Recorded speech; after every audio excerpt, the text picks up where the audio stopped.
Bom, já está na linha para conversar conosco a meteorologista Camila Cardoso, porque nós já anunciávamos aqui, amanhã começa oficialmente o inverno e há então essa preocupação aí, como que vai ser o inverno, os agricultores ficam preocupados também com a incidência de chuvas, de geadas, enfim. Camila, estamos experimentando os dias mais frios agora, né?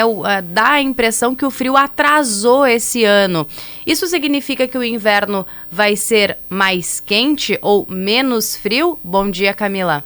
Bom dia a você, bom dia a todos os ouvintes. Então, de certa forma, sim, né? Já temos um indício aí de um inverno menos rigoroso, né? Quando a gente relembra aí os anos anteriores, principalmente o ano passado, que as primeiras massas de ar frio chegaram ali no finalzinho de março e a gente teve frio praticamente até novembro, dá para se dizer que esse ano sim o inverno está menos rigoroso, né? E é outro aspecto, né? A gente tem alguns dias de frio intenso, como a gente teve ali no domingo, na segunda, que temperaturas ali ficaram por volta de 2 graus em Juí, mas o que a gente percebe, né, é que as temperaturas, esses frios, eles não são muito duradouros, né? Então a gente fica com 1 a 2 dias de frio mais intenso e logo a massa de ar frio vai para o oceano e enfraquece, de certa forma, aqueles frios mais favoráveis à formação de geada, por exemplo. Então realmente esse inverno está se mostrando aí um pouco menos rigoroso do que aconteceu, por exemplo, o ano passado. E essa é a tendência para a sequência do inverno, Camila? Sim, exatamente, né? É um inverno em que a gente está como principal aspecto bastante noticiado e muito esperado por todo mundo, né? Que é a configuração do fenômeno El Niño. Então, a gente já está com águas mais aquecidas no Pacífico Equatorial e a Laninha, ela tem uma característica de impulsionar mais as massas de ar frio. Como esse ano a gente está sob o fenômeno El Niño, é natural que a gente tenha um pouco mais de umidade na atmosfera e as massas de ar frio, elas não fiquem tão continentais, ou seja, elas não ficam com características de ar polar, né? Então, realmente, o inverno aí em que a gente tem essa característica, o inverno com influência do fenômeno El Niño, que está se configurando e se intensificando, e, por consequência, as massas de ar frio passam com menor frequência, e a menor frequência dessas massas de ar frio faz com que o inverno não seja tão rigoroso quanto nos últimos anos. Mas, basicamente, é assim, né? A gente tem um inverno menos rigoroso, mas isso não quer dizer que não vai ter frio. Sim, a gente tem alguns episódios de frio, com formação de geada, já tivemos chuva congelada em Juí essa semana que passou, mas o que a gente percebe é que eles não duram muito, então essa é realmente a grande característica, alguns frios, mas não tão duradouros. Uma das grandes preocupações dos agricultores, especialmente, Camila, são as geadas tardias, porque às vezes o inverno ele começa mais ameno e aí as geadas aparecem lá para o final do inverno. Existe essa expectativa, agora falando aí num inverno um pouco menos rigoroso? Então, geralmente essa característica de geadas tardias é mais em anos de laninha. Então, a nossa expectativa é que as massas de ar mais potentes fiquem realmente agora no mês de julho, até meados do mês de agosto, mas em setembro a gente já não tem essa característica. Até porque em setembro o fenômeno El Niño vai estar quase que no pico da intensidade e geralmente quando a gente tem essa característica, a gente tem muitos sistemas instáveis, ou seja, sistemas que trazem chuva, por vezes temporais, então as massas de ar frio não conseguem chegar tão perto da região sul do país. Então a nossa expectativa é que essa característica de frio tardio, ele não ocorra com tanta frequência quanto no ano passado para esse ano de 2023. Camila, e esse termo que estão utilizando bastante, o Super El Niño, isso aí deverá se confirmar, se configurar? Então, o que acontece é o seguinte, na verdade é um El Niño como os outros, né? A questão é a intensidade, ou seja, o quanto essas águas estão aquecidas, porque quando a gente fala em El Niño, a gente fala em quantos graus acima da média está uma determinada faixa do Oceano Pacífico. Nesse local, lá no Oceano Pacífico Equatorial, que é um quadradinho no meio do oceano, né? Nessa região, se a temperatura, por exemplo, está entre meio e 0,9 graus acima da média, a gente chama de El Niño fraco.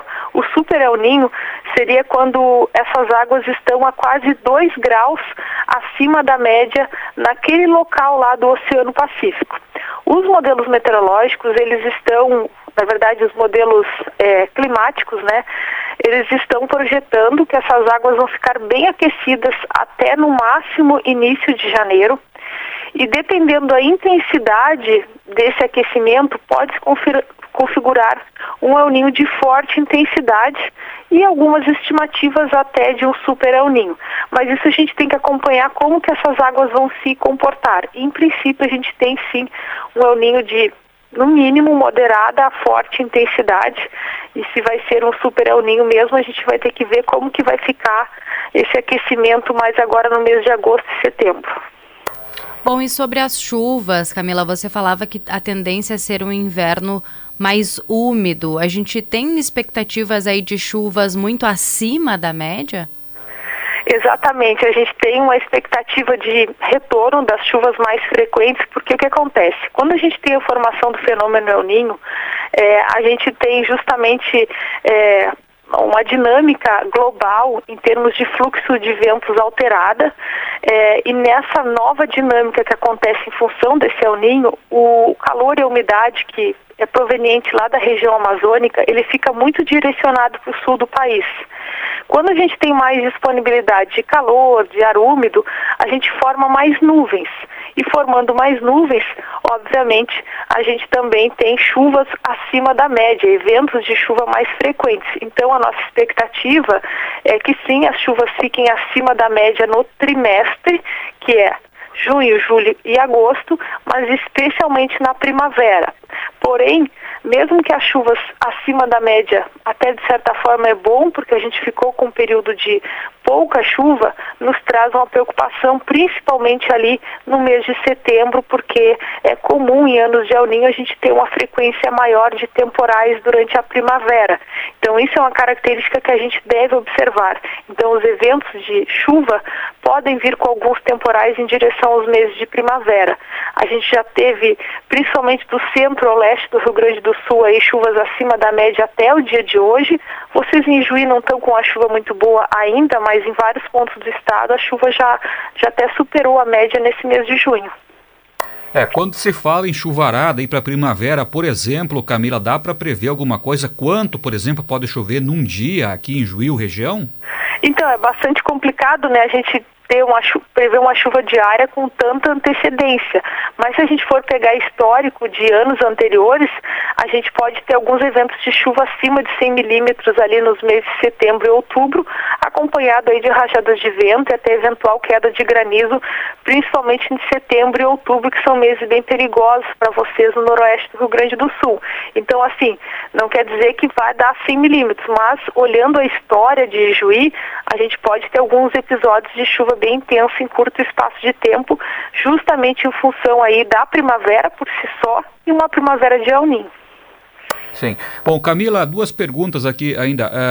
O inverno começa amanhã, qual é o horário específico? E assim, qual é a tendência para esses primeiros dias de inverno? Nós estamos hoje agora com 12, 13 graus, até tá um pouco calor para o período, não é? Digamos assim, e aí o que vem pela frente próximos dias? Então, esse inverno que começa amanhã, Jonas, é o inverno que a gente chama de inverno astronômico, que é justamente a posição da Terra em relação ao Sol, que determina justamente as estações do ano.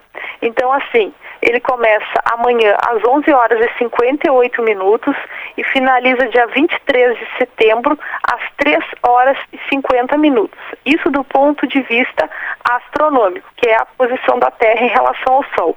Do ponto de vista meteorológico, a gente já está num trimestre de inverno, porque a gente considera inverno os meses de junho, julho e agosto. Então, setembro, outubro e novembro seriam os meses de primavera. Então, basicamente assim, o que a gente espera, né, para os próximos dias? Se a gente for pensar, a gente já está no inverno, a gente já teve episódios de geada, de chuva congelada, a gente já teve algumas massas de ar frio. Nos próximos dias, Jonas, esse frio mais rigoroso, ele fica um pouco mais afastado da região, porque a gente vai ficar com algumas chuvas passando por vocês, então o ar vai ficar mais úmido. Então dá para se dizer assim, que não tem frio rigoroso até o final de semana, mas a previsão indica aí uma massa de ar mais frio, mais intensa, principalmente ali na virada do mês.